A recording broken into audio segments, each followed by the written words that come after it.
Rebonjour à toutes et à tous sur le... Et on se retrouve... je le refais. Bonjour à toutes et à tous, on se retrouve sur le Smart & Strong podcast. Et aujourd'hui, je ne suis pas rejoint par un, mais par deux invités exceptionnels. Je parle des tenanciers, des gérants, des cerveaux derrière le Calisthenics Science podcast. Je présente Alex et Morgane, que vous connaissez, j'espère, déjà bien. Je les ai tous les deux accueillis et j'espère que vous avez écouté leur podcast, qui est vraiment chouette. Et aujourd'hui, on se rejoint suite au dernier podcast que j'ai fait avec Morgane, dans lequel il m'a fait part de son souhait de parler de la fréquence d'entraînement. Et je me suis dit que c'était l'occasion d'avoir aussi Alexandre, qui est aussi quelqu'un qui entraîne, qui s'entraîne et qui peut avoir des idées très intéressantes sur le sujet. Et donc, voilà. Alors, on va parler fréquence d'entraînement, on va parler, pour nous, quelle est la meilleure fréquence d'entraînement, qu'est-ce que dit la science, qu'est-ce qu'on en pense, et en fin de compte, est-ce qu'il y a vraiment une meilleure fréquence d'entraînement ou pas. Et voilà. Alors, je vais laisser un petit peu la parole, je vais lancer une question comme ça aux deux pour qu'ils parlent, juste voilà, qu'ils présentent un petit peu leur expérience. Vu qu'ils font du calisthenics, ce sera très intéressant, en tout cas plus que si moi je parle de mon entraînement en force. Du coup, actuellement, quelle est la fréquence d'entraînement à laquelle vous vous entraînez? Et on va commencer par Alex et puis Morgane, tu réponds pour éviter qu'on parle tous en même temps. Ok, je vais commencer personnellement, je pense que tous les trois, je crois qu'on va déjà être tous biaisés parce qu'on s'entraîne tous assez à une autre fréquence et on est plus de l'école de la haute fréquence que de l'inverse. Et là, particulièrement maintenant, moi je suis justement en programme où je m'entraîne le haut 5 fois par semaine, donc 5 séances upper, que je divise pour ceux qui sont adeptes de la calisthénie, en bras pliés, bras tendus. Mais globalement, je travaille les mêmes groupes musculaires 5 fois par semaine. Et pour les fans de jambes, là, je vais peut-être vous faire un peu honte, mais je m'entraîne qu'une fois les jambes par semaine.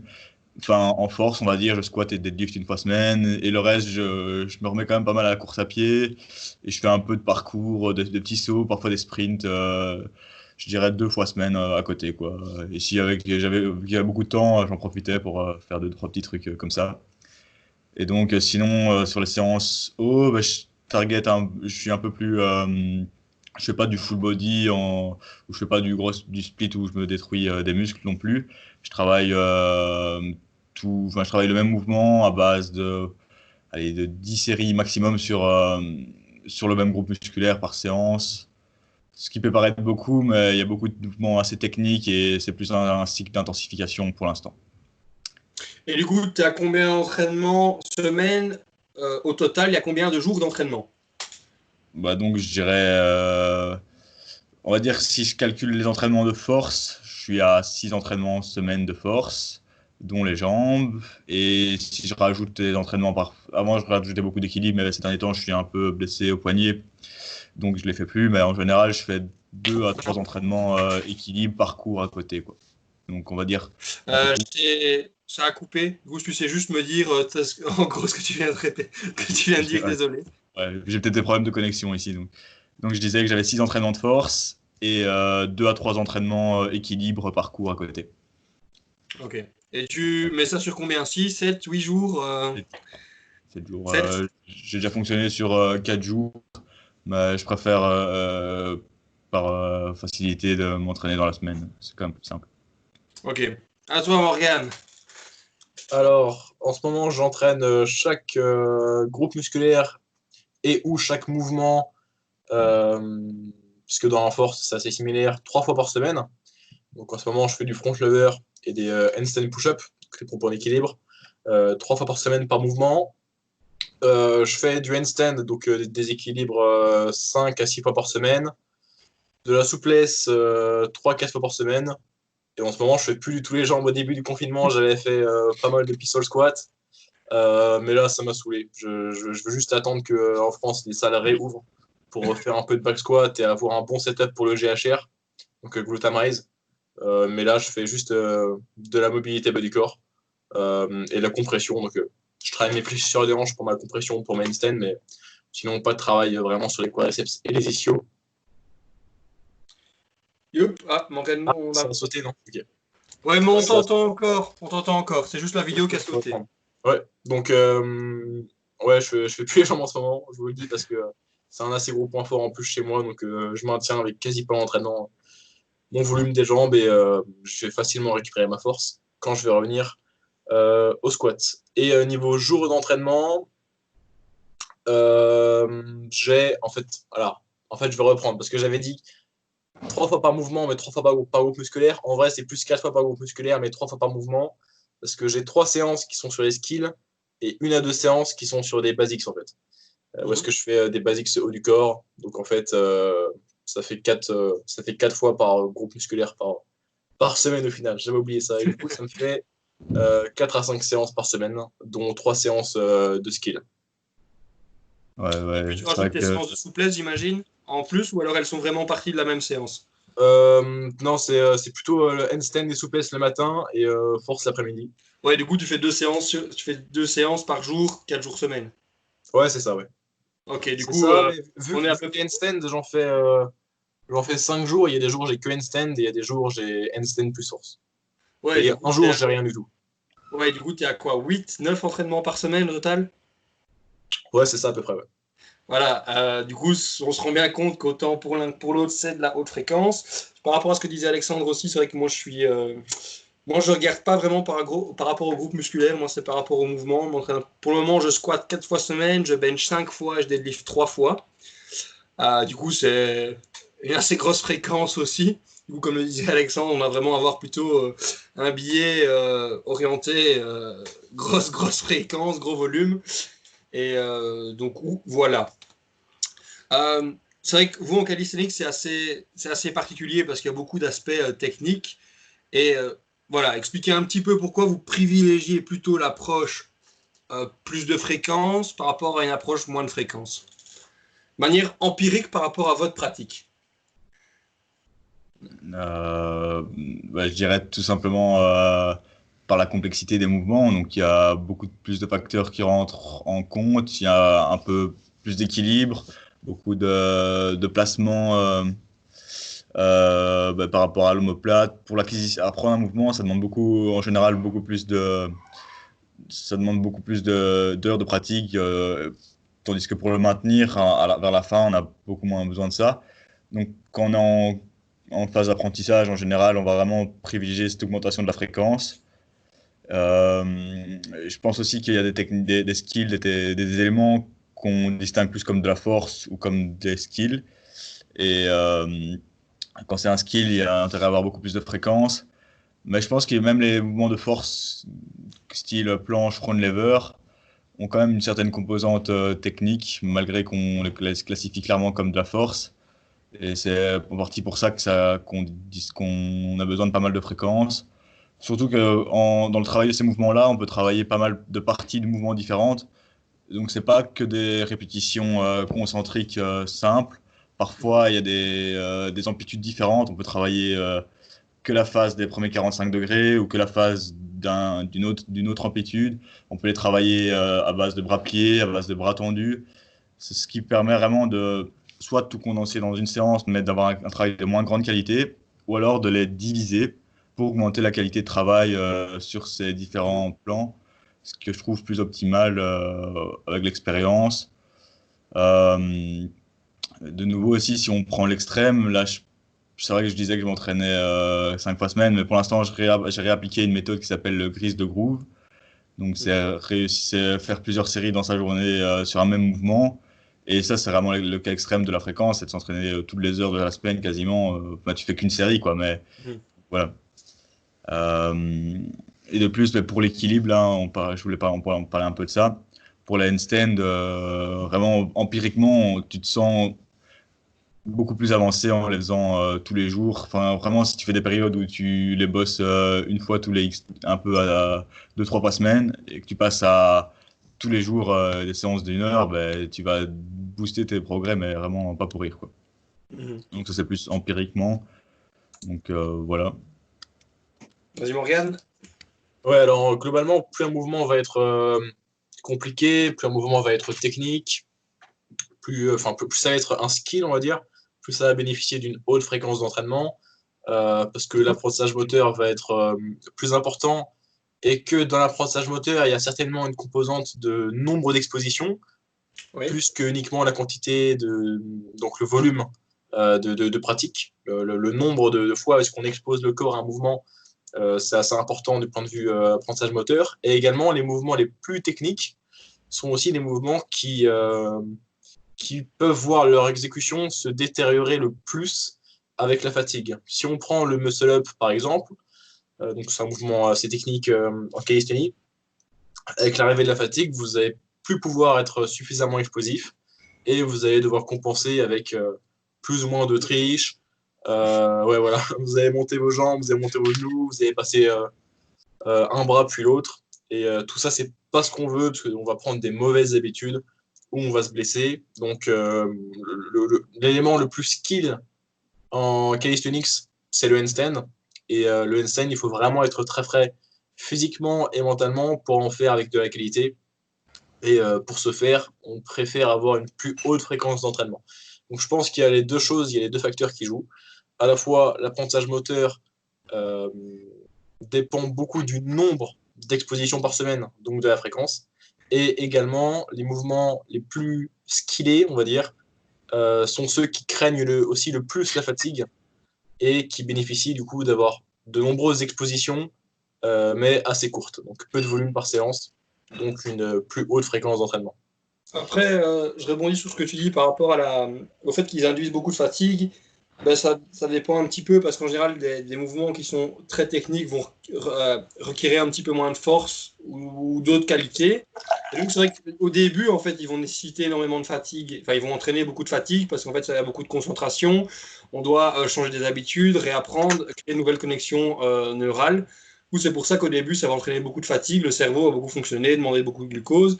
Mais avec l'habitude, avec l'exposition, avec les heures de pratique, ça va devenir plus facile. Ça demandera moins de concentration, ça demandera probablement un petit peu moins d'exposition pour continuer à progresser sur le skill ou justement, ou pouvoir le maintenir avec très peu d'exposition.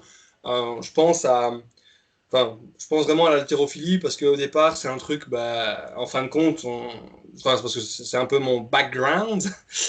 Et c'est vrai que c'est un truc, si tu snatches pas pendant 2-3 jours, tu as complètement oublié comment snatcher. Au bout d'un certain temps, si tu en fais pendant 1 an, 2 ans, tous les jours, tu peux ne pas en faire pendant 5-6 mois, ça revient au bout d'une heure, quoi. Alors, je ne pense pas avoir dit que ça induisait beaucoup de fatigue. Je pense plutôt avoir dit que ça craignait beaucoup la fatigue.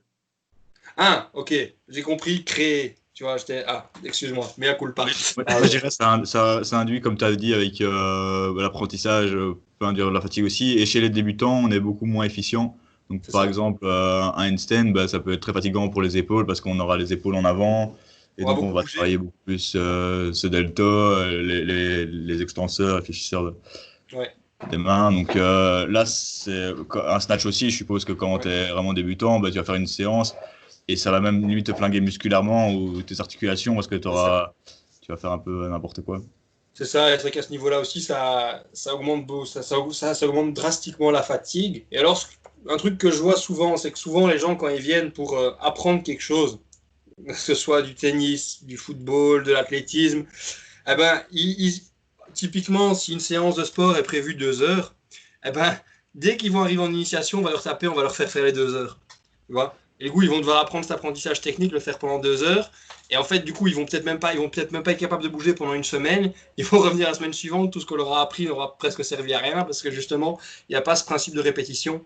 Alors, c'est des gens qui ont, j'ai envie de dire, besoin de pas grand-chose. Du coup, ils pourraient dire, on peut justement dire, viens, on fait une demi-heure aujourd'hui, reviens demain, on refait une demi-heure. Et profiter de ça pour éviter de les flinguer, qu'ils aient mal partout et qu'en fin de compte, le reste de la semaine le reste de la semaine ne serve à rien, quoi. Ça, c'est un truc, je sais pas si vous avez déjà vu ça avec des débutants dans votre pratique de sport ou quoi que ce soit. Des gens qui viennent une fois pour apprendre justement et la technique, on leur bombarde tellement d'un coup qu'en fin de compte, ils sont submergés, tant au niveau physique, donc récupération qui ne suit pas, tant au niveau information qu'ils n'arrivent pas à traiter, quoi. Ouais, je suis d'accord avec toi. Là, je peux prendre mon exemple. Par exemple, je me suis mis un tout petit peu au parcours cette année et il y avait un cours semaine. J'y allais un peu en mode pour le fun et tout, mais en une fois semaine, j'avais pas du tout le temps d'apprendre certains mouvements, même les qualités de base pour sauter, des trucs comme ça. J'arrivais pas à les développer avec une fois semaine, quoi. L'apprentissage, un petit peu, tu te marres bien. Et j'ai remarqué que la plupart des participants à ce genre de cours étaient un peu dans le même cas, quoi. Ils font pas de sport la semaine, ils font une séance semaine.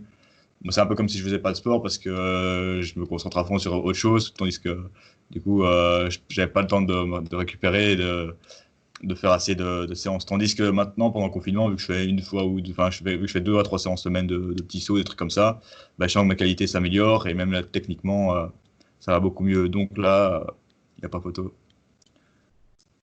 Avec des séances plus courtes. Ouais. Et quelque chose toi à ajouter par rapport à ça, Morgane, par rapport au tennis ou quoi, quand tu as pu commencer, une petite anecdote ou... Non, en fait, je me souviens plus tellement de mon passé tennistique. Alors, j'ai fait du tennis de mes 8 à 14 ans. Ouais. Et j'ai repris que là depuis une année. Mais en une année, j'ai été beaucoup plus intéressé par le tennis que je l'étais à l'époque. Enfin, à l'époque, je jouais parce que c'était fun, mais je ne comprenais pas ce que je faisais, pourquoi je le faisais, etc. Mais là, je suis bien plus curieux désormais. Mais je pense qu'un des mouvements sportifs les plus techniques, c'est le service au tennis parce que c'est vraiment quelque chose qui requiert énormément de synchronisation au niveau de l'extension de cheville, genou, hanche, l'extension d'épaule, l'extension du coude et la flexion du poignet, qu'il faut synchroniser tout au bon moment, avec aussi une pronation bien synchronisée pour avoir le contact avec la balle, avec le bon angle de raquette pour la direction. Enfin, c'est vachement compliqué. Même il y a une rotation thoracique. Donc, niveau synchronisation, c'est extrêmement compliqué le service au tennis. Et je pense que c'est un des mouvements au tennis, un des coups au tennis qui bénéficierait le plus d'une haute fréquence. D'ailleurs, là, j'avais un dossier d'une UE en STAPS qui s'appelle, d'un cours en STAPS qui s'appelle recherche intégrée. Et on devait imaginer une recherche. J'avais imaginé une recherche où est-ce que ça cherchait à déterminer si l'ordre des exercices dans une séance de tennis impactait les résultats obtenus. Donc, il y avait différents protocoles avec des organisations différentes de l'ordre des exercices. Donc, par exemple, d'abord travailler le service, puis le coup droit, puis le revers, ou d'autres conditions du type. Et bien sûr, il n'y a pas eu de résultat parce que c'était une étude fictive, mais pour dire que je pense que le service au tennis est un des mouvements sportifs les plus techniques et qu'il faut le travailler dans un état où on est peu fatigué et à une assez haute fréquence. Mais justement, ce que je dis là, c'est très intéressant parce qu'on sait que ce genre d'études, elles ont été faites en musculation et en force. Je ne sais pas si vous avez déjà vu ce genre d'études qui avaient été faites où ils regardaient l'ordre des exercices par rapport aux adaptations de force, aux adaptations en hypertrophie. Vous avez vu? Ouais. Du Par coup, exemple, bench puis triceps extension, le bench progresse plus, on prend davantage de masse dans les pectoraux, mais on prend moins les triceps. Et si on fait triceps extension avant le bench, on prend plus des triceps, mais un petit peu moins des pectoraux et on prend un petit peu moins de force au bench. C'est assez prévisible et assez peu étonnant, mais c'est toujours intéressant de vérifier ça. après, ils en ont refait une, notamment au niveau de la force. Ils en ont refait une deuxième où ils avaient réduit. Et ça, je pense que tu parles de la première qui avait été faite. Et ils en ont refait une avec d'autres exercices. Et globalement, si j'ai bonne mémoire, ce que j'avais observé, c'est que la force était impactée par le premier exercice qu'on travaillait dans la séance, tandis que l'hypertrophie, ça s'équilibrait un petit peu. Ça s'équilibrait en fait, et que du coup, il n'y avait pas de différence réelle en fin de compte euh, de l'ordre en tant que tel. Si on prend une séance plutôt orientée, disons, jambes, mais si on met par exemple, si on veut devenir plus fort en squat, on commence par le squat. Mais en fin de compte, si on met le squat après, par exemple, du leg press, il n'y aura pas tant de différence que ça au niveau hypertrophie. Pour ainsi dire, il n'y en a pas. Mais au niveau force, comme là, on sait que la force est spécifique au mouvement, il faut le travailler avec le moins de fatigue possible. Beaucoup d'athlètes font instinctivement. En haltérophilie, je sais qu'on met toujours le snatch d'abord, parce que le snatch, avant le clean and jerk, c'est un mouvement qui est plus technique, et du coup, on veut le travailler d'abord. En powerlifting, souvent, il commence par un des trois big lifts, du coup, squat, bench ou deadlift, en fonction de ce qu'ils veulent, sur quoi ils veulent mettre l'accent. Toi, tu parlais tout à l'heure, durant ta journée, tu mets l'accent sur le handstand. Du coup, qu'est-ce que tu fais en début de journée? Le handstand. Voilà, en général, on a surtout un style sur lequel on veut progresser et travailler aussi en général la force. C'est toujours je pense que dans les sports dans lesquels on est, du coup, calisthenics, powerlifting, haltérophilie, enfin tous ces sports de force, entre guillemets, c'est plus intéressant du coup de commencer par ce qui demande le plus de technique, force, au début de sa séance, quoi. Ça, Et je réfléchissais, du coup, c'était par rapport à cette étude-là. Et j'avais oublié parce que j'en avais une autre, mais j'ai oublié ce que je voulais dire, du coup, c'est pas bien. Euh, C'était la gloire des exercices. ouais, mais j'avais une autre idée juste avant de rebondir sur une autre étude que j'avais pu voir après, mais j'ai oublié, du coup. Euh, euh, Ouais, enfin, c'est pas grave. Je lisais un truc aussi. C'est un truc que je voulais amener un peu plus tard, mais voilà. J'ai lu une étude. C'était par rapport en fait qu'en fonction des qualités qu'on voulait développer, il fallait mieux utiliser dans certaines séances, si on veut par exemple travailler l'explosivité, un bas volume. Tandis que si on veut travailler plutôt la force et l'hypertrophie, un plus grand volume sera plutôt apportera plus de bénéfices au niveau de la force et de l'hypertrophie. Et du coup, ce que je voulais dire aussi par rapport à ça, c'est que des mouvements qui requièrent beaucoup d'explosivité, je pense un peu l'haltérophilie, les sauts, l'athlétisme, les lancers,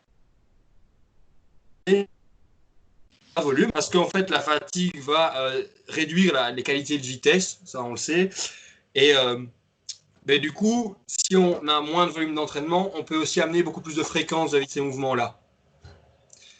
Et du coup, je pense que ça, c'est intéressant de le noter, comme Alexandre le disait. Il disait qu'il mettait plus de fréquence par rapport à son parcours, là, ses petits sauts, ses mouvements un peu plus explosifs, et que du coup, il voyait beaucoup plus d'amélioration. Je ne sais pas si tu as un peu quantifié le volume, voir si, par exemple, avec ta séance de parcours, si maintenant tu fais ça, si tu répartis ça sur 2 ou 3 séances, le volume total est le même, mais que le fait d'avoir plus de fréquence te permet d'avoir plus de résultats, parce que plus d'exposition, moins de travail sur fatigue, moins de travail sous fatigue, et surtout, un travail de meilleure qualité, quoi. Bah, le problème, c'est qu'avec ça, avec des séances comme ça accompagnées, c'est que tu sais très difficilement quantifier le volume, quoi. Dans les cours pratiques en club, c'est surtout de l'essai-erreur. Et donc, tu vas juste comme ça, tu t'amuses, tu prends même pas du temps de repos optimal ni rien. Tandis que quand je suis tout seul et avec mes connaissances, mais je me dis, voilà, je récupère un peu, je récupère 3-4 minutes, je fais 5-6 sauts, hop, puis je récupère. Donc là, sur mes séances, propre séance, je peux quantifier. Et je quantifie aussi peut-être en durée, quoi, mais c'est vrai qu'en essai-erreur, c'est plus dur de quantifier. Et alors, peut-être, voilà, quantifie peut-être au niveau fatigue. Alors, je sais pas si c'est possible de dire comment tu te sens après du coup une séance de parcours, enfin drainé, genre vide, tu vois, ou Ouais. voilà. Est-ce que au niveau fatigue, du coup, tu penses que si tu remettais toutes tes séances d'un seul coup, ça pourrait être équivalent ou, enfin, tu vois, je sais pas. Non, clairement pas. Ouais, c'est clair qu'après une grosse séance de 2 heures comme ça, vers la fin, tu es même plus productif. Tu sens que tu es un peu flingué, surtout si tu n'as pas respecté des temps de repos ni rien. Ben, tu sens que ta qualité d'exécution se dégrade, que tu n'as plus d'explosivité en fin de séance. Tu arrives toujours à apprendre un petit truc ou deux, mais tu n'arriveras pas à faire les mouvements que tu faisais en début de séance. Tandis que dans mes petites séances de 45 minutes, 1 heure, en faisant des petits trucs, en prenant la récupération suffisante, en faisant des fourchettes de reps plus basses, on va dire, sur des mouvements plus simples, enfin même parfois des trucs plus techniques, comme des sauts de chat, des trucs comme ça, t'apprends, ta qualité se dégrade moins, quoi. Donc, tandis que si je condensais les trois en un, à la fin, j'arriverais certainement pas à faire la même chose, quoi. Ouais, et surtout, tout ce qui est technique, c'est lié au pattern de mouvement. Je dirais que si on est fait sous fatigue, c'est peut-être pas non plus toujours une bonne chose. Du coup, plus de fréquence, dans ce cas-là, c'est aussi très bénéfique. Par rapport au tennis, tu en fais combien de fois par semaine pour le moment, par exemple? Alors, avec le confinement, je pouvais pas du tout en faire. Mais là, avec la reprise, j'en fais 3 fois par semaine, 2 à 3 fois par semaine. Et ouais, j'imagine que tu remarques aussi qu'à ce niveau-là, si, voilà, je sais pas comment tu organises tes séances. Est-ce que c'est toujours des matchs ou est-ce que tu travailles par exemple sur ton service à un moment, sur ton revers, sur tes déplacements? Je sais pas du tout comment tu travailles ça. C'est Mais sur plusieurs entraînements par semaine. Il y a toujours au moins une fois où est-ce que je fais du match.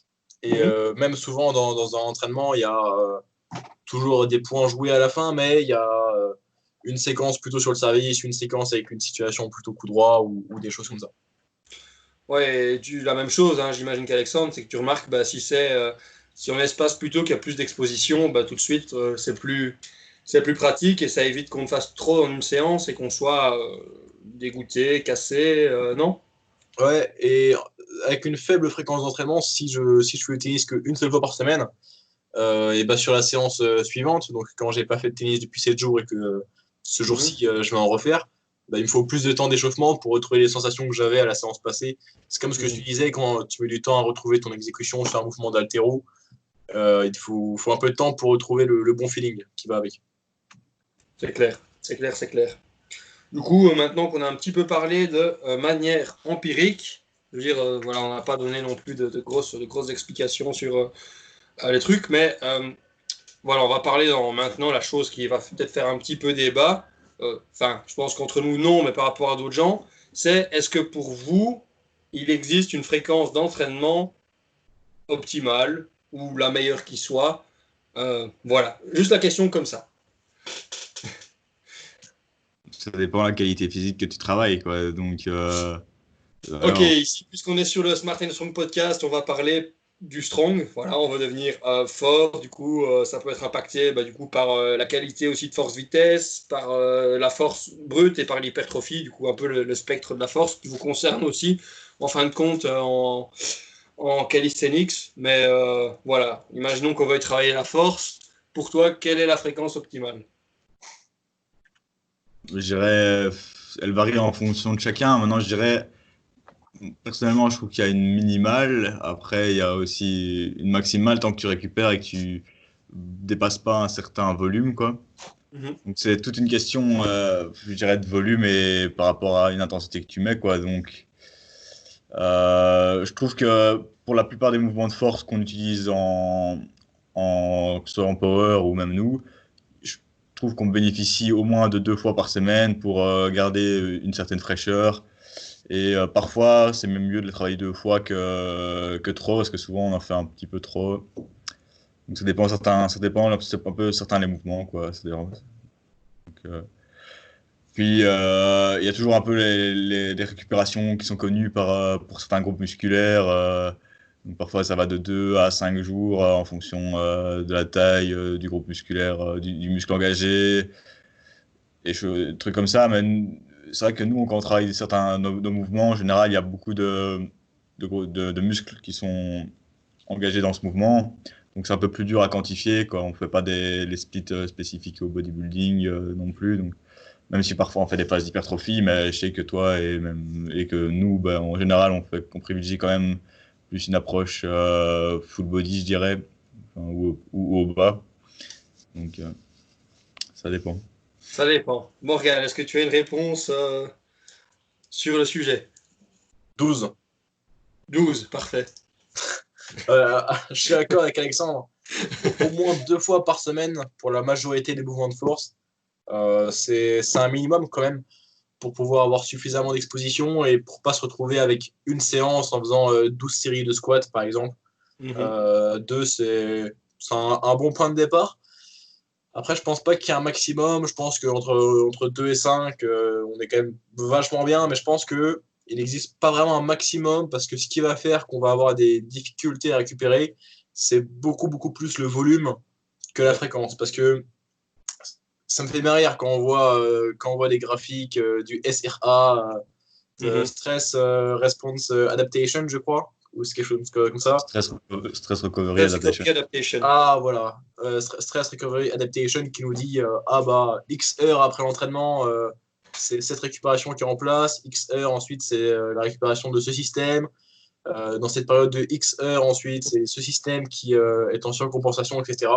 Parce que déjà, ça dépend du niveau de l'athlète. Plus on a avancé, plus la récupération est courte et plus l'adaptation est rapide, ou du moins elle dure longtemps. Et ça dépend aussi du volume d'entraînement qu'on fait, parce que bien sûr que la récupération va être plus longue pour une grosse séance et l'adaptation va durer plus longtemps pour une grosse séance. Et inversement, pour une séance au volume plus faible, on va pouvoir s'entraîner plus rapidement par la suite.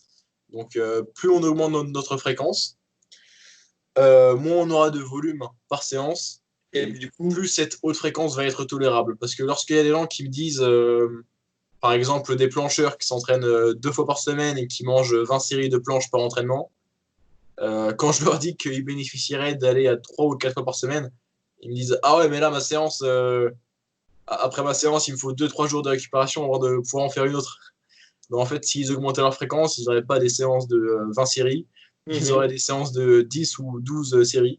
Ils seraient plus productifs. Comment ? ce qui serait bien plus productif parce qu'on sait qu'en général, pour un même groupe musculaire, il faut 12 séries en général maximum. Après, c'est du junk volume, quoi. Ouais. Du coup, ce serait bien plus productif, beaucoup moins de fatigue et plus de, entre guillemets, un meilleur ratio de stimulus de stimulus et réponse, quoi. Parce que s'il y a un stimulus qui est disproportionné, qu'on a une petite réponse, c'est pas très intéressant, quoi. Ouais, c'est James Krieger qui avait un petit peu étudié ça. Il cherchait quel était le seuil maximum de volume dans une séance pour que ce soit productif. Et il avait trouvé que c'était grosso modo entre les 8 à 12 séries par groupe musculaire, qui est un petit peu le sweet spot.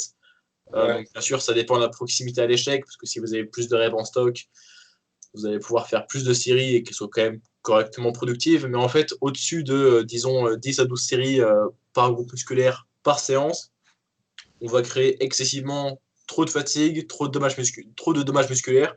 Et ces dommages musculaires, donc ce muscle protein breakdown, il va falloir le rembourser avant de pouvoir commencer à créer du muscle neuf, on pourrait dire.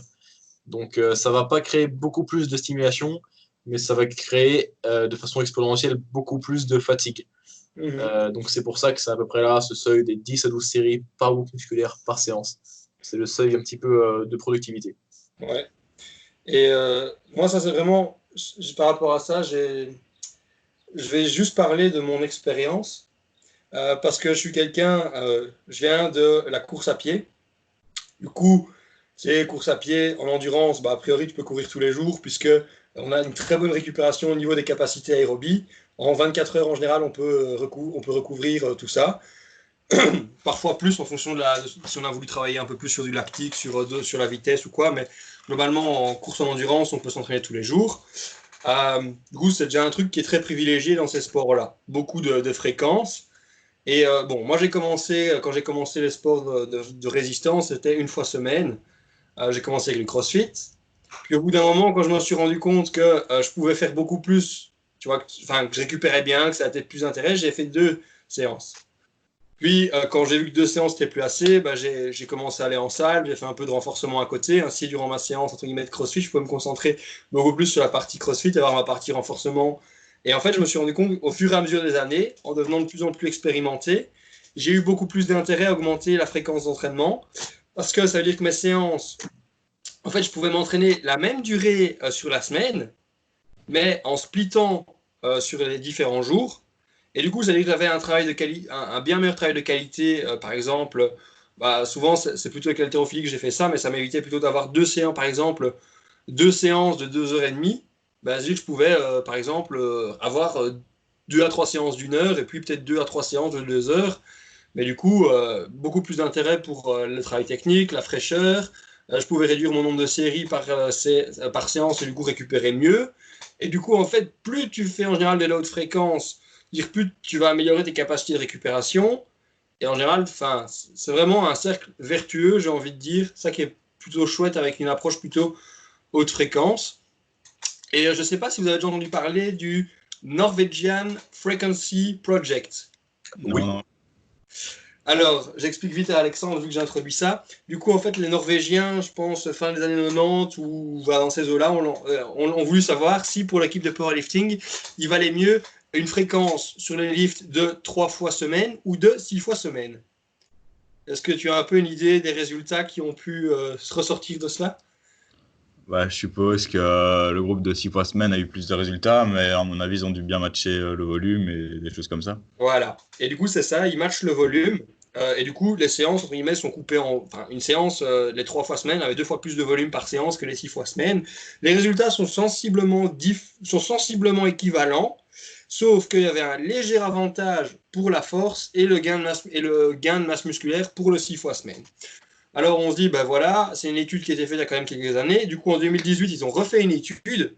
Et là, ils obtiennent des résultats à peu près similaires. Genre, ils font 3 fois versus 6 fois, volume équivalent et surtout volume équivalent. Et ils obtiennent du coup pas de différence au niveau force, mais une différence au niveau hypertrophie. Et on sait que l'hypertrophie, comme on a fait un très bon podcast avec Morgane la fois dernière, que je vous invite à aller écouter, on sait que l'hypertrophie à long terme va être très avantageuse pour le gain de force. Du coup, voilà. Et du coup, ça m'amène à soulever 2-3 questions. Parce que il y a un truc qui me dérange dans ce genre d'études, en fait. C'est que souvent, ils égalent le volume, tu vois, ils prennent une fréquence qui est plus importante et ils égalent le volume. Mais ce qui est, à mon sens, une grosse erreur, parce que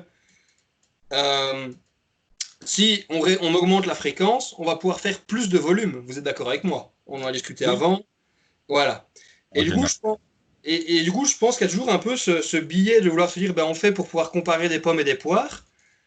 Mais le fait est que ben, du coup, si on peut faire plus de volume en réalité, et du coup, ben, on sait que par exemple, le volume, ça va aider, comme je disais, par rapport au niveau de la force et au niveau de l'hypertrophie, ben, c'est beaucoup plus intéressant en fin de compte. Tu vois, même s'il y a une petite différence au niveau force ou gain masse musculaire, c'est beaucoup plus intéressant d'augmenter cette fréquence, quoi, tu vois. Et ça, c'est un peu les trucs que les études, j'ai vu aucune étude en tout cas, qui disait que une haute fréquence était plus avantageuse qu'une basse fréquence et que c'était en général équivalent. Mais moi, ce qui me dérange dans ces études-là, c'est que le volume est toujours matché et qu'on va jamais pousser le volume au maximum que la personne puisse récupérer. Du coup, le MRV, le maximum recoverable volume, tu vois. Et ça, je pense que ça, c'est un gros défaut enfin, c'est pas un défaut, mais c'est un point faible dans ces études qui disent bah, que les hautes fréquences, eh ben, elle n'est peut-être pas supérieure à une plus basse fréquence. Genre, voilà. Je sais pas ce que vous en pensez. Ouais, alors c'est vrai qu'en réalité, donc en pratique, lorsqu'on a une plus haute fréquence, on peut faire davantage de volume parce que vu qu'on est plus frais, on peut avoir plus de répétitions par série ou un petit peu plus d'intensité par série, ou même qu'on peut récupérer tout aussi bien avec une série supplémentaire. Bref, peu importe, on peut faire légèrement plus de volume. Ce qui devrait mener à légèrement plus de résultats, d'autant plus que ce volume supplémentaire est d'une meilleure qualité, certainement technique, et, encore une fois, avec moins de fatigue. Mais cependant, ouais, on pourrait aussi critiquer que dans des études comparant différentes fréquences, si jamais il ne matche pas le volume, on pourrait critiquer. Dire que c'est lié au volume et pas à la fréquence. Oui. On pourrait dire que ça compare les effets de différents volumes et de différentes fréquences, alors que nous, on voudrait savoir ce que fait uniquement la fréquence. Mais le simple fait que dans beaucoup d'études, quand même, surtout sur la force, la fréquence impacte plus positivement la plupart du temps la force que l'hypertrophie. Eh bien, la fréquence, une peu haute fréquence a un avantage, surtout chez les athlètes avancés. Enfin, le simple fait que du coup, une peu haute fréquence soit équivalente, soit légèrement avantageuse, bah, c'est une information assez positive parce qu'on sait qu'en pratique, en plus du simple fait que la plus haute fréquence soit positive, on va aussi avoir l'effet de pouvoir faire davantage de volume. Oui, et ça c'est un truc, et ça c'est un truc avec lequel j'ai déjà pu discuter avec des coachs. Et en fait, ils disent, ben moi je veux pas mettre plus de fréquence parce que justement il n'y a pas plus, la différence n'est pas énorme, genre elle est au moins nulle ou alors très légèrement équivalente, c'est-à-dire qu'il va faire plus d'entraînement par semaine pour peut-être 1% d'amélioration. Et tu vois, et ça c'est toujours des trucs, mais je dis, mais c'est un truc avec lesquels les coachs parfois ils pensent juste pas au fait, ben ok, plus de fréquence d'entraînement égale ben aussi plus de volume total. Et on sait que la fréquence va jouer un effet positif, on sait que le volume va jouer un effet positif. Du coup, ben, les deux ensemble ont beaucoup de chances de produire un effet qui soit ben, d'autant plus positif. Tu vois. Et ça, c'est un truc avec lequel j'ai l'impression qu'il y a beaucoup de coachs, en tout cas, ou d'entraîneurs, ça percute pas. Tu vois, vraiment, c'est un truc pour lequel j'ai vraiment. Il y a beaucoup de gens qui disent la meilleure fréquence pour la force, c'est 4 fois semaine. D'autres, ils vont dire 5 fois, puis d'autres, non, 3 fois. Ou alors, c'est soulever du deadlift lourd une fois toutes les 2 semaines, tu vois. Toujours, non, pas vraiment. Mais. Moi, je pense que ça se travaille aussi, cette augmentation de fréquence, quoi. C'est une question d'adaptation. Si les coachs sont un peu bornés à le faire, à rester à des basses fréquences, c'est aussi qu'ils ont peur, ou alors qu'ils ont essayé une fois de la haute fréquence, mais que ça n'a pas fonctionné. Tandis que s'ils y allaient progressivement et au fur et à mesure des années, je pense que c'est quelque chose qui peut se travailler d'augmenter sa fréquence. C'est vrai. Moi, je trouve qu'avec la fréquence, il faut être prudent aussi, c'est avec la proximité à l'échec. Du coup, dans les études, beaucoup qui matchaient volume, force et souvent, les études qui montrent que la fréquence est néfaste, ben, c'est surtout celle où la proximité à l'échec était haute, ou voire était présente. Et donc, plus tu vas à l'échec, moins tu peux potentiellement avoir une autre fréquence parce que tu vas récupérer plus lentement. Et donc, c'est vraiment quelque chose qu'il faut mettre en contexte. Et c'est aussi un problème parce que la plupart des pratiquants, ce qu'ils font, c'est qu'ils vont à l'échec. Du coup, dès qu'ils passent à une fréquence plus basse, en général, ils font plus de progrès parce qu'ils peuvent aller à l'échec plus souvent. Et eux, dans leur mentalité, c'est toujours, ils vont se destroyer à la salle. Ben, s'ils font un échec, ben, qu'ils s'entraînent une fois ou 2 semaines, bah, ils vont pouvoir progresser, tandis que s'ils s'entraînent 4 fois semaine et qu'ils vont toujours à l'échec, là, ils vont sentir qu'ils régressent. Donc c'est aussi quelque chose que les pratiquants doivent prendre en compte, quoi, ne pas aller à l'échec, surtout si vous avez une fréquence plus importante. Et c'est ça qui est dur à bien manipuler. Et à l'inverse, quelqu'un qui aurait moins le temps, ben on va le pousser à aller plus à l'échec et il pourrait très bien progresser avec 1 à 2 séances semaine en allant plus là-dedans, quoi. Et comme Morgan parlait tantôt des dommages musculaires et autres, il y a certaines personnes, on va essayer justement d'induire beaucoup de dommages musculaires. Par exemple, faire des longs excentriques ou quoi, pour ces personnes qui n'ont pas beaucoup de temps et qui veulent s'entraîner qu'une fois semaine, par exemple. C'est clair. Il y a moyen de, si vous avez, je sais pas, 2 fois 45 minutes par semaine, il y a moyen de vous rendre courbaturé à crever sur le développé couché, avec du supra maximal en excentrique, avec les squats avec des crochets, ce genre de choses. Il y a moyen de vous rendre minable et que vous ne bougiez plus pendant 4 jours, quoi. Et ça, c'est un peu l'approche qu'on voit sur les réseaux, c'est que maintenant, beaucoup de coachs prônent la basse fréquence et du coup, ils disent, ah, ben, si vous faites ce genre de méthode, vous pouvez gagner plus en faisant moins et du coup, tout le monde se dit, ah, je n'ai plus besoin de m'entraîner, je dois faire ça. Alors que je pense que les progrès seront plus importants, comme si on le disait nous, en augmentant la fréquence et en répartissant bien sa proximité à l'échec. Ouais. Il y a un truc qu'il faut savoir aussi, c'est que bah, plus on va être proche de l'échec, plus on induit de fatigue. Plus aussi les dommages musculaires vont être importants. Il y a un truc qui est corrélé avec le niveau de fatigue, c'est le niveau de blessure. Plus on est fatigué, plus on a de chances de se blesser. Du coup, les gens qui s'entraînent souvent à très haute intensité pendant très longtemps, et je suis en train d'écrire un article sur le sujet qui devrait sortir la semaine prochaine, non, il sortira la semaine prochaine, du coup vous irez le lire, où je parle justement de comment matcher intensité, enfin comment s'entraîner à la bonne intensité, ni trop haut ni trop bas. Mais du coup, les gens qui s'entraînent avec trop d'intensité vont souvent se blesser, se faire mal, que ce soit au niveau musculaire ou articulaire. Tous les mécanismes d'overuse injury, de blessures de surcharge, de surutilisation. Bah, du coup, c'est les gens qui vont être très sujets à ça et qui, en fait, du coup, comme ils auront des petits bobos partout, n'auront absolument pas envie de s'entraîner aussi plus souvent. Et du coup, ils vont dire, ah non, la haute fréquence, ça me fait mal, ça me fait mal. Ben, tout simplement parce qu'en fait, ils sont blessés. Du coup, ben, ils réduisent, entre guillemets, presque naturellement l'intensité. C'est ce qu'on a tous envie de faire. Quand on est blessé, on a beaucoup moins envie d'aller s'entraîner. On essaie de trouver des moyens pour ben, plus entraîner ce groupe musculaire-là, de le mettre au repos, alors que c'est pas du tout la chose à faire, et on le sait. Mais du coup, il y a ce problème-là, c'est que les gens vont se fatiguer beaucoup plus, vont risquer de se blesser beaucoup plus. Et du coup, je pense qu'avoir une approche plutôt haute fréquence, ça veut dire que du coup, les entraînements pourront être potentiellement moins disruptants, enfin, qui vont moins faire de dégâts, qui vont être moins problématiques pour avoir les mêmes dégâts, avoir les mêmes, les mêmes progrès. J'ai envie de dire, ce qu'il faut dire, c'est quelle est la manière la plus efficace, quelle est la manière la plus efficiente d'arriver à un objectif? D'y aller comme un bourrin et de se faire mal. Du coup, petite fréquence, mais des grosses séances de 2h30, 3 heures, d'être à l'échec à crever, de se faire mal. Ou alors de se dire, je fais peut-être 5 jours semaine avec des entraînements d'1h15, 1h20, dans lequel je vais entre 3-4 reps aller de l'échec. Et du coup, on sait qu'une fois qu'on est entre 0 et 4 reps de l'échec, c'est à peu près équivalent à être à l'échec. Du coup, voilà, j'ai envie de dire, quelle est la méthode la plus efficiente? Moi, je pense que c'est celle qui a plus de fréquence et qui a moins de risque de nous blesser. Non? Carrément. Oui. Enfin voilà, ça c'est un des trucs que je pense qu'il y a beaucoup de gens et ça n'intègre pas. Et en fait, ce que tu dis, c'est que ça soulève aussi un autre problème, c'est que la plupart des gens veulent s'entraîner à beaucoup trop haute intensité par rapport à leur capacité de récupération, je pense. Ouais, c'est toute la difficulté à bien s'autoréguler, à bien gérer ça aussi. Je pense qu'il y a aussi des facteurs psychologiques avec la fréquence, c'est que nous, tous trois, on est assez passionnés, on aime bien s'entraîner un maximum parce qu'on aime ça aussi. Mais il y a des gens qui aiment pas passer beaucoup de temps à la salle ou qui ont pas vraiment d'objectif ou qui prennent peut-être moins de plaisir à s'entraîner, pourtant qui peuvent être très très performants. Et donc au moins ils s'entraînent au mieux c'est pour eux, quoi. Et donc ils cherchent un peu à aller dans cette direction-là.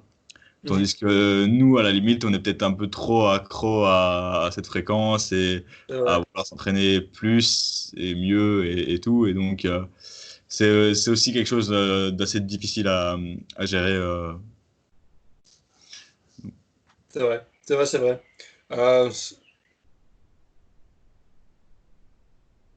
aussi que ça, ce que tu dis, c'est assez intéressant parce qu'on sait que je sais plus, la fréquence la plus basse pour laquelle c'est quand même intéressant, c'est 2 fois 2 séries comportées entre 0 et 4 répétitions de l'échec, avec une série qui soit entre 6 et 12 répétitions. Ils ont remarqué que c'était plus ou moins de manière arbitraire la fréquence minimale pour continuer à faire des progrès en force et en hypertrophie, enfin du coup qu'il y avait quand même des progrès au niveau masse musculaire et hypertrophie. Du coup, c'est 2 séries qu'on répète dans une même séance, 2 séances entre 6 et 12 reps. Voilà, ça c'est vraiment la base. Si la personne n'a pas envie de beaucoup s'entraîner, ben, il suffit qu'elle fasse ça sur le squat et le développé couché. Sur les livres, c'était suffisant ou pas.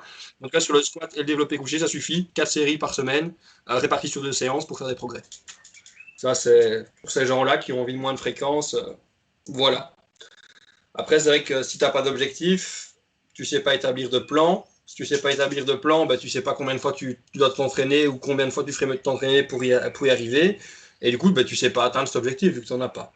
Du coup, s'il y a des gens qui ont envie ben, de se dire ben, combien de fois j'ai besoin de m'entraîner, peut-être établir un objectif d'abord, savoir ce que vous voulez dans l'entraînement, ce que vous cherchez, juste le bien-être, les progrès physiques, les progrès en force, les deux. Et là, ben, établir un petit peu la fréquence. Voilà. Morgane, tu as quelque chose à ajouter vis-à-vis de ça? Non, pas particulièrement. Après, je pense, je sais pas si on va en parler ensuite, mais la fréquence, c'est pas le facteur le plus important. Ça m'intéresse beaucoup comme thématique, la fréquence, parce que je trouve qu'il y a des gains gratuits à avoir en optimisant sa fréquence, je trouve. Mais ça dépend aussi beaucoup. En fait, comment dire? La fréquence, ça peut être supérieur parce que ça peut vous permettre, une plus haute fréquence, si c'est adapté, de vous amener plus rapidement et encore très légèrement plus rapidement à votre but. Mais même avec une plus basse fréquence, vous y arriverez quand même, vous y arriverez juste en un tout petit peu plus de temps. Donc si vous préférez vraiment, vous personnellement, vous entraîner 2 fois par semaine et pas 4, disons, sur un certain mouvement, bah, entraînez-vous 2 fois par semaine, il n'y a pas de souci. Si vous préférez et que ça peut vous faire prendre plus de plaisir à l'entraînement, entraînez-vous 2 fois par semaine, c'est tout à fait OK. Même certains bro splits de musculation, en réalité, c'est pas tout à fait du 1 fois par semaine, parce que peut-être que sur un jour bras, il y aura des dips ou du développé couché prise serré, qui va aussi retravailler à nouveau les pectoraux, par exemple, ou que sur un jour épaule, il y aura aussi du rowing avec les coudes ouverts, donc qui va aussi vous faire travailler vos trapèzes, par exemple. Donc même sur des bro splits, en réalité, c'est pas toujours 1 fois fréquence par semaine, c'est un peu plus 1 fois et demie ou 2 fois par semaine. Et si vous préférez une plus basse fréquence, si ça peut vous permettre de vous entraîner sur plusieurs mois plutôt que sur plusieurs semaines et de prendre de plaisir à l'entraînement, entraînez-vous moins souvent. Et aussi un truc auquel je pense, c'est que souvent les bro splits, c'est quoi? Qui a mis en place les bro splits? Souvent, ce sont des bodybuilders, j'ai envie de dire, dopés. Et je crois que j'en ai déjà parlé dans un des podcasts, mais du coup, c'est des gens qui peuvent induire tellement de dommages musculaires parce qu'ils ont des meilleures capacités de récupération, qu'ils ont plus de force, ben, ils vont induire tellement de dommages musculaires sur leurs muscles par séance qu'en fin de compte, eux vont bénéficier d'une moins haute fréquence. Tu vois? Et ça, je pense que c'est des trucs qu'il y a beaucoup de gens, ils n'intègrent pas. Du coup, en fait, ben, plus tu es fort, plus tu risques de donner de dommages à ton muscle, peu importe que ce soit en bodybuilding ou en powerlifting. Et du coup, ben aussi, tu vas venir s'ajouter à ça, ben, pas de la fatigue périphérique, donc au niveau des muscles, mais aussi une fatigue au niveau central. Du coup, on va retrouver du coup, le système nerveux qui va être plus fatigué, on va avoir une réponse hormonale qui sera un peu diminuée, et on va se retrouver avec de l'inflammation. Pas juste au niveau périphérique, au niveau musculaire du coup. Et du coup, cette fatigue centrale, elle va aussi avoir un rôle à jouer parce que si on a une fatigue centrale qui est trop importante, ben, la fréquence, refaire si ton squat du premier jour t'as complètement détruit, va peut-être pas refaire du squat le lendemain ou le surlendemain, tu vois. Et du coup, ben, si tu veux avoir une deuxième séance, plutôt qu'elle soit en fin de semaine. Et du coup, la fréquence, elle va aussi évoluer tout au long de votre carrière. Je pense que quand on est jeune, quand on est débutant, tout débutant, ben, on n'a pas besoin d'une grosse fréquence parce qu'en fait, chaque exercice est hyper stimulant. Tu vois? Ou en fait, tu vas faire une série de curls, ben, les biceps qui vont te faire mal pendant 4 ou 5 jours. Est-ce que ça vaut la peine de les réentraîner là tout de suite? Peut-être pas. Du coup, peut-être avoir une deuxième fréquence, mais sûrement pas 3 ou 4. Puis quand on devient intermédiaire, la fréquence, elle va augmenter. Et puis, quand on va devenir avancé, elle peut peut-être encore augmenter, mais à un moment où on va devenir élite dans un sport, il est probable qu'elle rediminue. Parce qu'en fait, on devient tellement fort que il faut réduire cette fréquence, quoi. Alors, je pense pas que des athlètes. Ah, pardon, enfin, en fait, je t'ai coupé parce que vu que ça avait coupé. Non, toi, vas-y. Avec ta connexion, j'ai cru que tu avais fini. Je pense pas que lorsqu'on est élite, on ait besoin de moins de fréquences. Je pense qu'on peut toujours simplement d'abord manipuler le volume, mais garder une fréquence assez élevée, parce que c'est globalement linéaire l'augmentation des capacités de récupération au fur et à mesure qu'on devient de plus en plus avancé. Je comprends l'hypothèse qui dit que lorsque l'on squatte de 250 kg, c'est bien plus stressant que lorsqu'on squatte 100 kg. Mais je pense que les capacités de récupération scale, on dirait en anglais, quand même, malgré l'augmentation des performances. Mais justement, là, je suis un peu moins d'accord parce que j'ai remarqué que plus un athlète se spécialise dans un sport, en général, plus ses capacités de récupération diminuent. Pourquoi ça? Parce qu'il se spécialise, il dit souvent je tiens à devenir plus fort, et ça, c'est typiquement du powerlifting ou du strongman. Je tiens à devenir plus fort, et du coup, je réduis le cardio, je réduis les light sessions parce que je veux soulever plus lourd. Et en fait, du coup, ils sont là. Enfin, et en fait, je suis d'accord avec toi, mais de manière observationnelle, c'est un truc que je retrouve pas beaucoup. Parce qu'en fait, les gens sacrifient, par exemple, leur santé cardiovasculaire, leur capacité de récupération, au profit de la course à devenir le plus fort possible. Du coup, je pense que, en fait, ce que tu dis est totalement vrai, mais la réalité, le match te passe que tu dis à ce niveau-là, je trouve. En tout cas, de mon expérience, c'est un truc que j'ai pas pu observer. Quand les gens plus deviennent forts, plus ils ont tendance à réduire le volume, ou en tout cas à réduire le volume par séance. Peut-être qu'ils privilégient peut-être une plus haute fréquence, mais au final, le volume total a tendance à diminuer. Et donc, plus il diminue, en général, on rediminue aussi un petit peu la fréquence par la suite.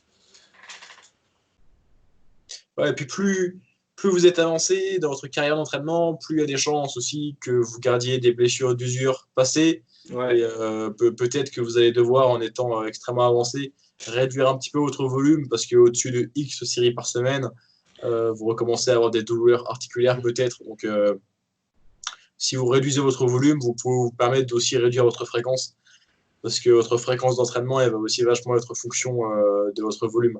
Un débutant, donc, il va pas autant bénéficier d'une haute fréquence d'entraînement parce que sa récupération va durer plus longtemps, parce qu'il va avoir une hausse de la synthèse protéique qui va durer plus longtemps comparé à un avancé.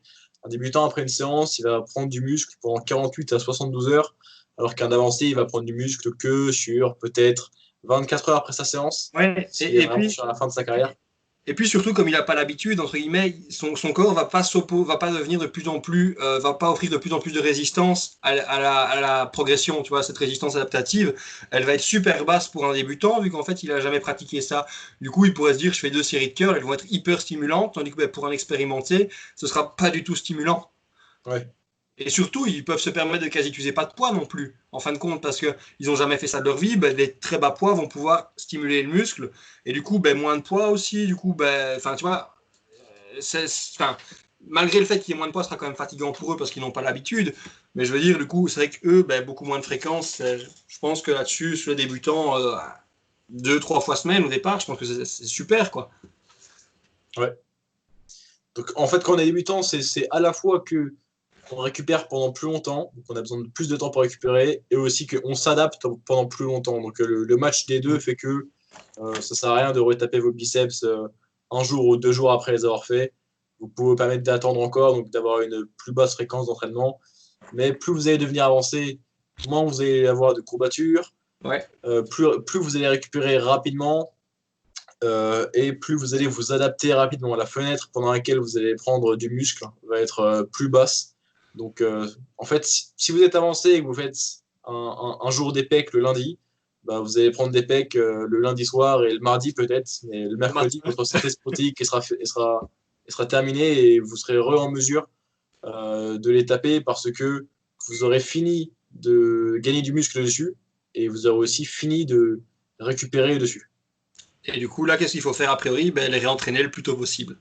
Donc avoir une plus haute fréquence d'entraînement. Ouais. Exactement. Du coup. Mais ouais, je pense que là-dessus, ça c'est vraiment typé en bodybuilding.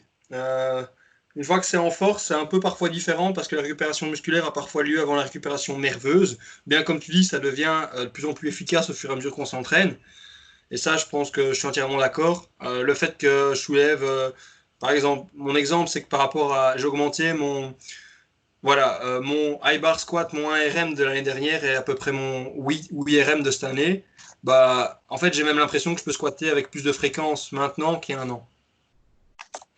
Juste parce que je deviens aussi habitué à pouvoir soulever plus lourd, que je deviens plus fort, qu'il y a plus de muscles pour tenir, pour supporter ma colonne vertébrale. Du coup, je pense qu'il y a aussi moins de fatigue centrale. Tu vois, Ouais. il y a plein de trucs. Je pense que du coup, par exemple, plus on va avoir de muscles, plus ça va nous aider aussi à avoir moins de stress au niveau nerveux. Mais aussi, plus il y a de muscles, plus les muscles ont besoin de récupérer. Tu vois, aussi, du coup, il y a parfois un petit faux. Voilà, la fatigue, elle sera peut-être plutôt périphérique que centrale, je pense. Tu vois, tandis qu'un débutant, tu vois, il va faire des squats, il va peut-être être cassé pendant une semaine au niveau nerveux. Enfin, tu vois ce que je veux dire tu vois, Ouais. entre guillemets, l'homéostasis disruption, du coup, la dérégulation de l'homéostasie sera beaucoup plus importante avec un débutant qu'avec un truc. Et du coup, je pense, du coup, au niveau central, du coup, ça veut dire que du coup, on va avoir besoin de plus de temps pour récupérer, par exemple, on va récupérer la force au niveau du débutant, mais moins de temps pour récupérer au niveau musculaire. Et tandis qu'avec l'avancée, ce sera l'inverse. Puisqu'en fait, il pourra exercer tellement de tension sur ses muscles via le poids, via la technique, ce genre de choses, qu'en fait, le muscle prendra plus et le nerveux moins. Je vois, je suis d'accord. Voilà, c'est un truc, je ne sais pas si ça a été étudié, j'ai rien vu sur le sujet en tant que tel. Et souvent, les gens ont tendance à dire, ouais, tu es plus expérimenté, moins de fréquence.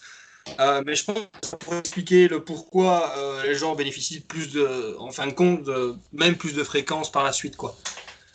Il y a Leur aussi système que nerveux étant plus plus vous efficace allez être aussi. avancé, il y a aussi que C'est plus vous certain. allez être avancé, plus vous allez avoir besoin de volume pour continuer à progresser, et Mhm. plus vous allez pouvoir tolérer du volume. Et si vous avez besoin de 20 séries de squats pour progresser par semaine, ça ne rentrera pas dans une séance. Ça Non, rentrera dans 2 séances, 4. mais difficilement. Ça 4. rentrera mieux dans 3 ou 4 séances. Moi, j'en suis à 4 et j'ai 22 séries par semaine. 4 séries, 4 Aïe, séances aïe, par aïe. semaine. Je peux t'assurer que je douille pour le moment. Je douille. Coup dur. Coup dur. Le bench, je suis à 26 et il me faut 5 séances. Et le deadlift, je suis à peu près à 18. Et là, c'est sur 3 séances. Mais après, il y a aussi l'accessoire qui vient un petit peu rentrer là-dedans. Hein, tu vois, parce que quand tu fais du travail, du coup, chaîne post, ce genre de choses, ça vient un peu gonfler ce MRV dont on parlait un peu plus tôt. Mais il faut toujours, en fait, c'est ça. Plus vous aurez un MRV qui sera important, du coup, a priori, plus votre MRV sera important, plus vous aurez besoin de fréquence. Du coup, voilà. Ça, c'est vraiment, je pense, la chose de base plus importante. Alexandre, quelque chose à ajouter par rapport à ce qu'on disait ou un truc sur lequel tu veux rebondir Moi, je parlais aussi, peut-être, on a souvent vu aussi que plus on est avancé, en général, plus on est gros, plus on est lourd C'est vrai. potentiellement, plus on est musclé.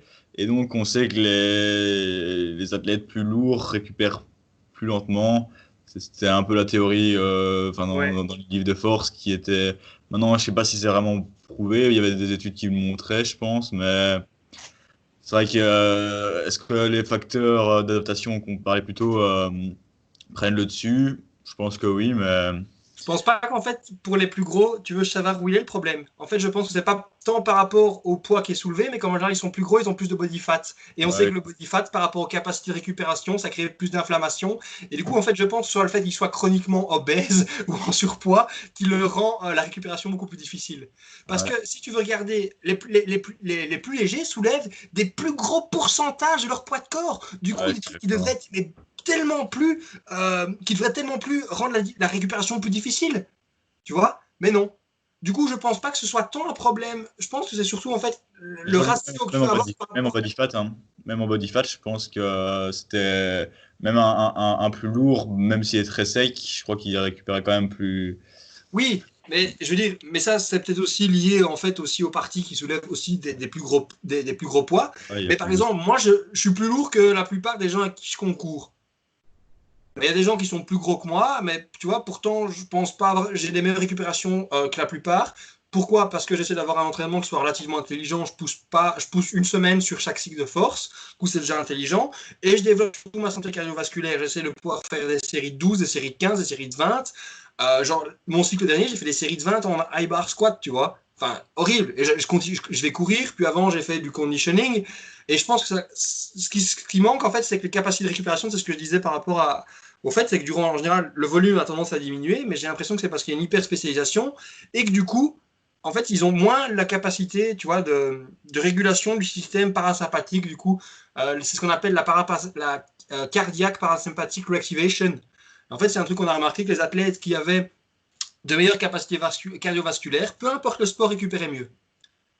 Et ce qui se passe, c'est qu'en général, un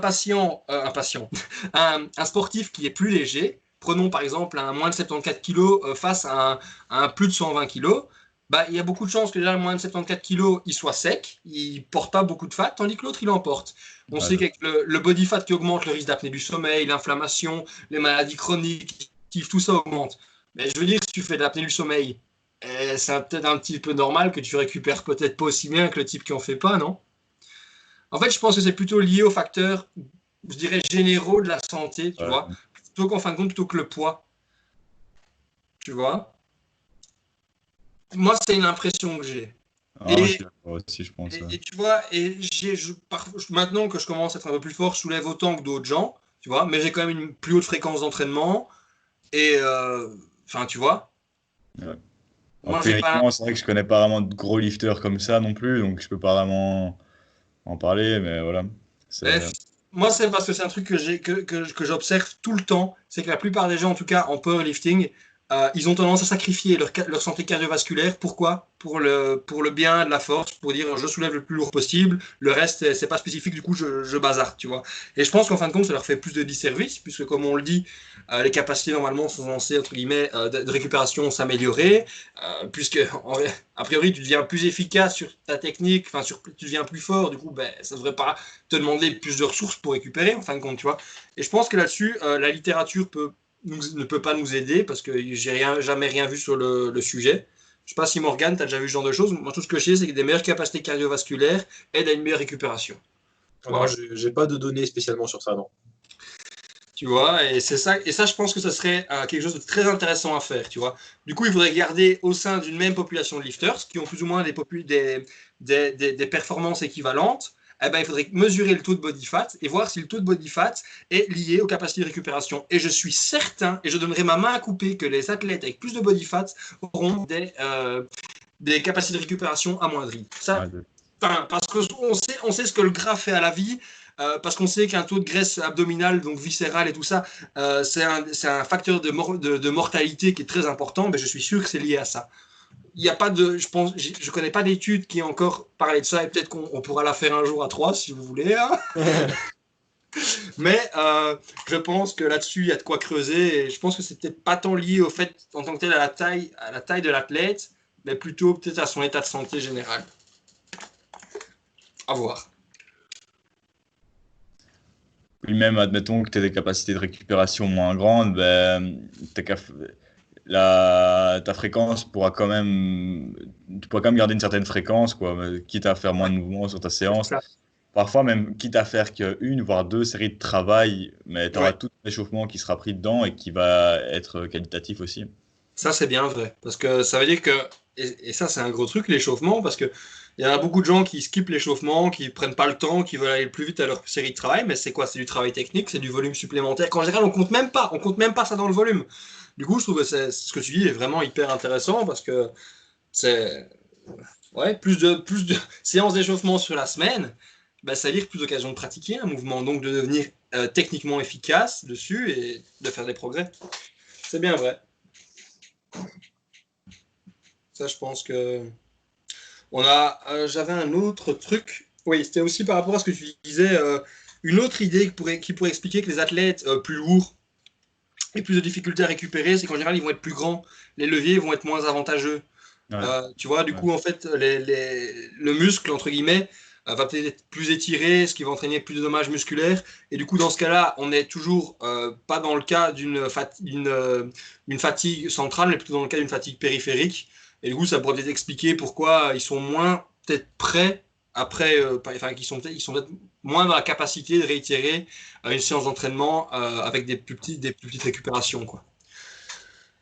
Il y avait aussi peut-être le fait qu'ils mettent aussi les femmes dans les échantillons de plus légers, quoi, aussi. Et c'est les vrai femmes que les femmes, ont une récupération ouais.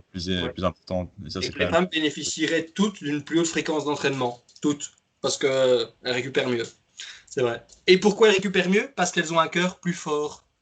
Parce qu'elles doivent accoucher, messieurs. Nous, on ne doit pas, du coup. Non, je pense que là-dessus, on a... Voilà, du coup, on vous a expliqué toutes les bonnes raisons de faire du high frequency. Voilà. Maintenant, on va vous donner peut-être quelques raisons qui nous passent par la tête de faire du low frequency. On en a déjà un petit peu parlé, mais on va synthétiser ça parce que comme on est des mecs sympas, on n'est pas obtus, on n'est pas toujours enfermé dans dans nos billets. Et du coup, c'est pour ça qu'on va peut-être un petit peu parler des avantages qu'il peut y avoir aussi avec une plus basse fréquence. Morgane, je te laisse ouvrir le bal. Ouais, alors déjà, si vous préférez vous entraîner une à deux fois par semaine que beaucoup plus, et que ça vous plaît vraiment, il n'y a pas de souci à continuer à faire ça. Lorsqu'on dit qu'une plus haute fréquence, c'est supérieur à une plus basse fréquence, ça ne veut pas dire que la haute fréquence, ça marche et que la basse fréquence, ça ne marche pas.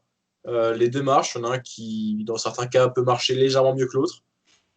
Mais si vous n'avez pas une haute fréquence, c'est pas que vous n'aurez pas des résultats, c'est peut-être que vous bénéficierez d'avoir une fréquence un petit peu plus haute, mais si vous aimez vous entraîner une à deux fois par semaine et que vous n'êtes pas un compétiteur de haut niveau, il n'y a pas de souci à rester comme ça.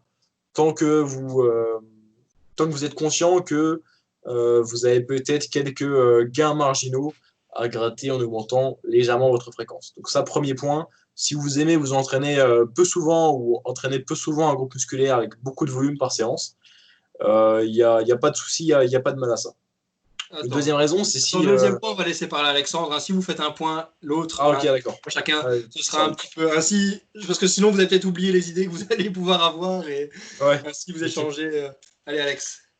Moi, je ferai une petite parenthèse sur le point que tu viens de dire. Enfin, là, tu parlais de peu souvent, donc d'accord. Et il y a des gens qui vont dire aussi, je préfère m'entraîner moins longtemps ou j'ai pas le temps de m'entraîner. Et parfois, ils croient qu'ils doivent s'entraîner moins souvent, du coup. Alors que s'ils s'entraînaient plus souvent, mais moins longtemps, ce serait parfois mieux. C'est un peu pour toutes les raisons qu'on a dit tantôt. Donc voilà, c'est juste un petit peu la nuance. Et sinon, c'est vrai qu'il y a certaines personnes peut-être qui travaillent jusqu'à, je sais pas, qui travaillent de 5 heures du matin à 20 heures du soir tous les jours. Bah, peut-être qu'ils s'entraînaient bien le week-end, ça sera peut-être plus intéressant, quoi, de faire des grosses séances. Bah, sinon, voilà, parfois quand on dit qu'on n'a pas le temps, bah, c'est parce que parfois ils avaient l'habitude de s'entraîner pas souvent, mais de faire des séances de 2 heures. Bah, autant faire 4 séances de 40 minutes à la limite qu'une séance de 2 heures. La deuxième raison que je rajouterais, c'est pour les gens qui adorent aller à l'échec. Hein, donc, si vous adorez faire des techniques d'intensification, aller à l'échec, des choses comme ça, ça peut être intéressant de faire de la basse fréquence. Morgane. Qu'est-ce que je voulais dire moi? Ah oui, alors si vous avez accès que dans certaines conditions à de l'équipement, par exemple que vous faites du poids de corps et que vous pouvez uniquement avoir accès à une salle de musculation une à deux fois par semaine, c'est évident que vous n'allez pas pouvoir squatter 3 à 4 fois par semaine. Et dans ce cas-là, ça peut être intéressant sur vos 2 jours en salle de musculation, de mettre tous vos exercices lestés, tous vos exercices accessoires. Et du coup, peut-être que vous pourrez faire du squat ou des trucs lestés que 2 fois par semaine. Mais c'est OK, c'est parce que les conditions sont comme ça et ça pose pas de souci. Si vous avez accès que 2 fois par semaine à un certain équipement, ou alors que la salle de sport est vraiment très loin et que la majorité de vos exercices, vous pouvez les faire sans, et il n'y a pas de souci à faire une séance où est-ce que vous regroupez tous vos exercices qui nécessitent l'accès à du matériel de salle de muscu et faire ça sur ces 2 jours-là donnés. Si ça vous arrange, du coup, encore une fois, parce qu'il y a 45 minutes de voiture à faire aller et 45 minutes retour, il n'y a pas de souci à mettre tous ces exercices-là sur un seul ou 2 jours, si logistiquement, c'est préférable. Voilà. Une autre idée, Alex? Vu qu'on est un peu moins pro basse fréquence, on a moins d'arguments pour. C'est sûr. Euh, Je sais pas si tu as une idée qui te vient en tête. Je- Si, alors il y a un peu une théorie. Il y a un peu une théorie qui dit que si on arrête de prendre du muscle lorsqu'on est avancé, ou si la prise de muscle ralentit vraiment, ouais. c'est parce qu'on n'a plus assez de cellules satellites. Donc en fait, grosso modo, de noyaux de cellules musculaires pour créer d'autres cellules musculaires, si on schématise un petit peu. Et Uh-huh. on sait qu'un entraînement qui cause davantage de dommages musculaires permet de créer de nouveaux noyaux. Donc Ouais. ça, ce serait un argument pour ponctuellement des phases avec une plus faible fréquence d'entraînement, avec des hauts volumes par séance et peut-être des phases excentriques accentuées de façon à recréer des noyaux musculaires J'ai aussi pour une ensuite autre. potentialiser des gains par la suite. Ouais. Ben, je répondis un petit peu à ce que tu dis là, parce que toi, tu viens de dire, en fait, c'est réduire la fréquence, augmenter l'intensité. Et je pense qu'on peut même aussi dire ce qu'on appelle des phases de active recovery, de désensitivation. Euh, le mot est compliqué. Hein. Et du coup, en fait, ce serait juste d'avoir plus basse fréquence, genre si tu entraînes du 5-6 fois semaine, mais passer à du 3-4 fois. Du coup, et en fait, être allez, relativement du coup, proche de l'échec, normal, entre 4 et 0 reps, mais juste de faire 2 ou 3 séries, tu vois. C'est juste faire ce qu'on appelle une phase de maintenance. Et du coup, c'est faire le minimum qui te permet de garder tes gains musculaires. Parce qu'ainsi, comme tu dis, ça va te potentier après quand tu vas récupérer du haut volume. Sauf qu'ici, en plus, tu vois, ne pas utiliser cette plus haute intensité que tu préconisais, ça va te permettre de récupérer, tu vois, de retirer un peu toute cette surcharge d'accumulation au niveau de la fatigue mentale, au niveau de la fatigue, enfin, la fatigue physique. Et du coup, ça peut être aussi un cas de figure qui peut être intéressant, genre 1 à 2 fois par an. Je sais que par exemple, tu vois, en bodybuilding, ça leur arrive, tu vois, quand ils ont fait un show, alors, en général, tu vois, ils ne retournent pas s'entraîner à fond directement parce que tu vois déjà ils sont au plus faible parce qu'avec leur diète, ils recommencent à remonter un petit peu leur diète. Tu vois, ils se rentraînent pas comme des bêtes tout de suite. Ils font une petite phase entre guillemets, où on cherche pas trop de progrès, on récupère, on essaie de juste de récupérer, tu vois. Et je pense que ça c'est un truc qui peut être utilisé. Ça peut être entre guillemets une technique que vous utilisez pendant un mésocycle ou 2 par an. Tu vois, genre après une grosse compète tu voudrais te dire ouais et à ce moment-là tu en profites je sais pas pour aller courir pour faire je sais pas du spinning de la zumba quelque chose d'autre qui te procurera du plaisir et de trouver un petit peu tu vois du plaisir en dehors de la salle tu vois ça te permet tout en continuant d'entraîner un petit peu pour garder un petit peu cette technique peut-être un petit peu l'envie de s'entraîner mais de pas trop mettre l'accent là-dessus quoi et de te permettre de te potentier pour la suite après comme Morgan le disait voilà, c'est peut-être juste une petite nuance du coup soit quand on fait moins de fréquence très haute intensité voilà, comme Alex et Morgan expliquaient, soit intensité moyenne, normale, et juste se dire, j'en profite pour récupérer et faire autre chose, quoi. Mais à moins que vous soyez très expérimenté, vous n'en aurez peut-être pas beaucoup l'utilité. Voilà. D'autres idées? Pour un an, bah, c'est Je pense que là, on a fait le le tour. Hein. point le plus important, c'est si vous préférez vous entraîner moins souvent, il n'y a pas de souci à s'entraîner un peu moins souvent. Non, c'est clair. Même si on est des nazis de la haute fréquence et je pense que dans notre façon de programmer, est-ce que vous avez des. Ouais, voilà, je pense que ça, c'est une bonne idée. Quand vous programmez pour des gens, enfin, voilà, est-ce que vous essayez plutôt. Ils vous disent, voilà, j'ai pas trop envie de m'entraîner. Comment vous abordez le fait de leur dire, peut-être que tu bénéficierais d'une plus haute fréquence Bah, Est-ce que d'abord, vous ça dépend du profil. S'il y a un client qui a besoin de beaucoup de volume pour progresser au vu de ses objectifs et de son niveau, il va falloir avoir une certaine fréquence quand même. Mais si, en fait, à partir de 2 fois par semaine, c'est des gains qui existent, mais c'est des gains marginaux à augmenter davantage la fréquence.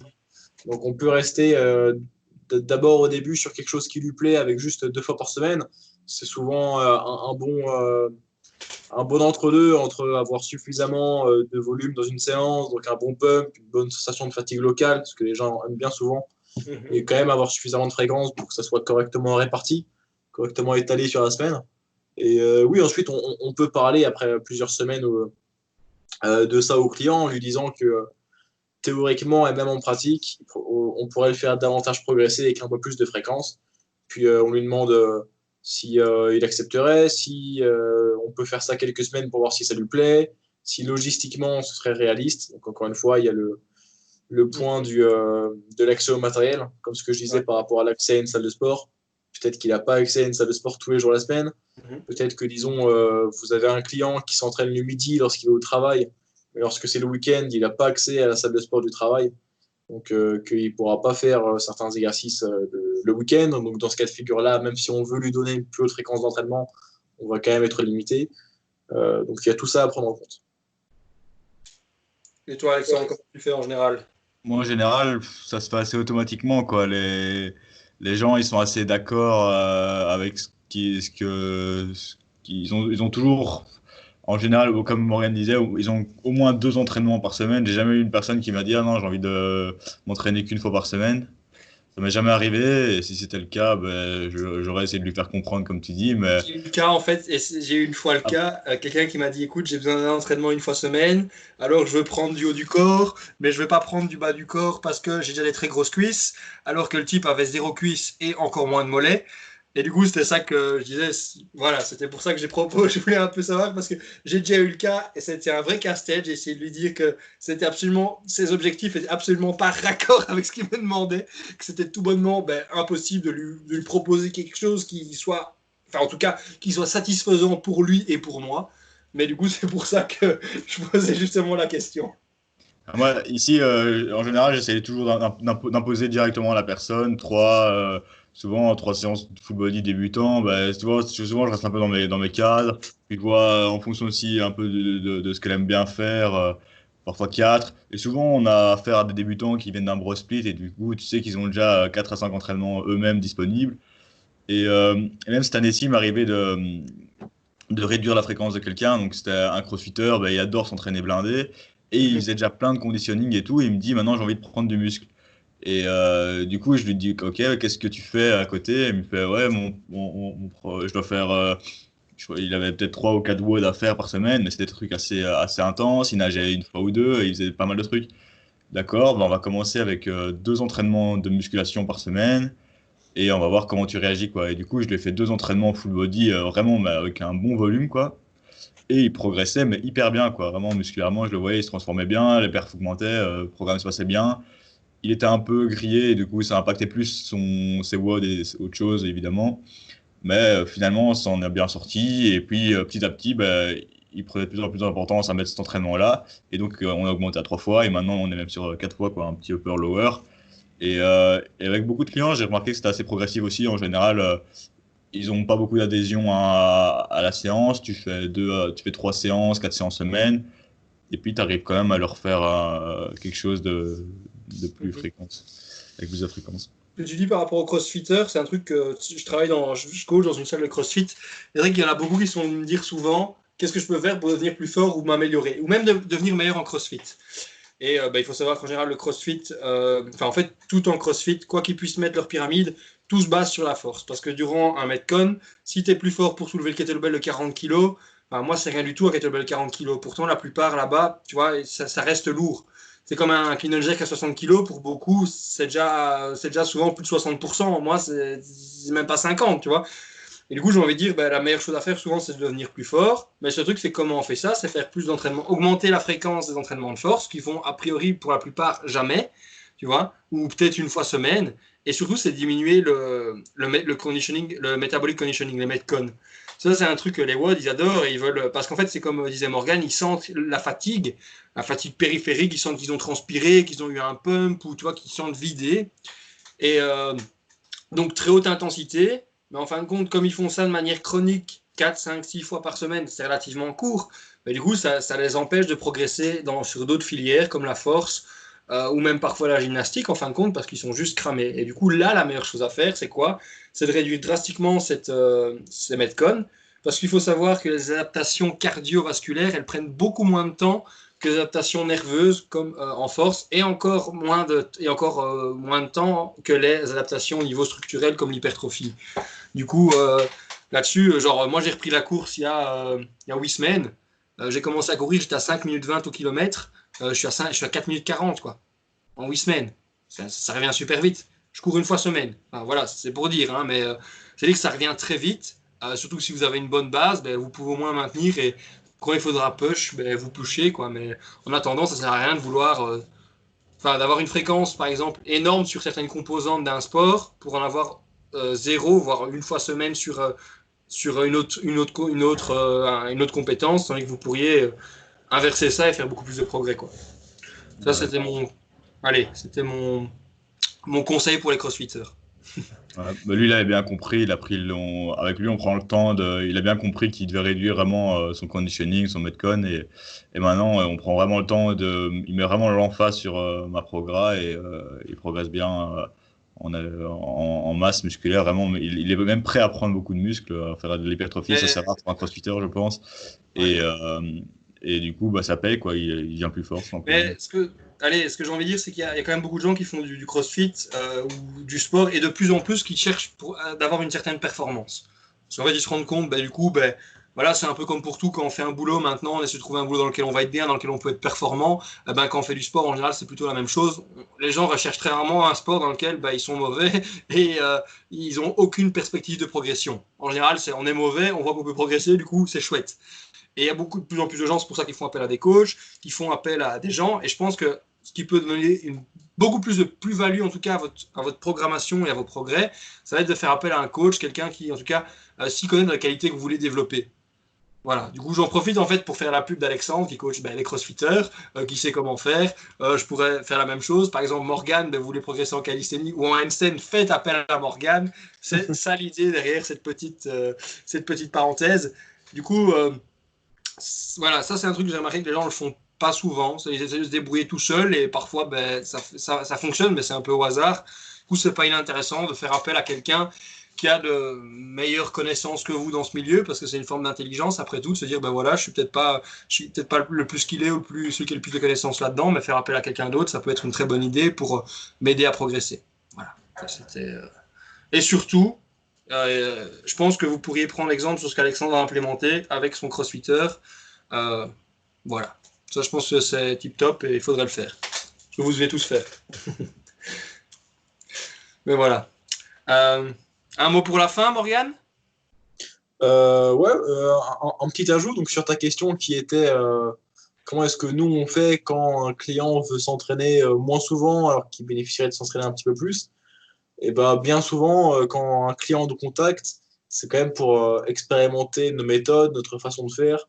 Donc la plupart du temps, ils sont assez ouverts à tester de nouvelles méthodes et ils sont assez attentifs à nos remarques et à nos propositions. Donc souvent, c'est pas très compliqué de tester certaines méthodes, certains formats d'entraînement. La majorité du temps, les clients, s'ils sont motivés, ils vont suivre notre programmation et ils vont être assez curieux. C'est vrai, bien vrai, bien vrai. En tout cas, merci pour cette conversation. Je pense qu'on a fait le tour à peu près de tout ce qui concernait la fréquence. Merci à toi. Ça m'a fait plaisir. Ça a été une conversation productive, je pense, que les gens auront appris au moins 2-3 trucs. Si pas, je suis désolé pour vous, vous y connaissez déjà bien et c'est plutôt pas mal, continuez sur cette voie. Et si vous avez appris des trucs, continuez sur cette voie aussi. N'hésitez pas à aller checker leur podcast parce qu'ils discutent aussi parfois de discussions très intéressantes. Enfin, parfois. Je dis parfois parce que je fais pas de calisthenics, du coup, il y a des trucs qui m'intéressent un peu moins. Mais ils sont chouettes. Il y a une bonne... j'ai envie de dire, entente, une bonne réactivité entre les deux, une belle alchimie, du coup, c'est chouette. N'hésitez pas à aller les écouter et on se retrouve bientôt pour un prochain épisode du Smart & Strong Podcast. Salut les gars et un grand merci. Salut.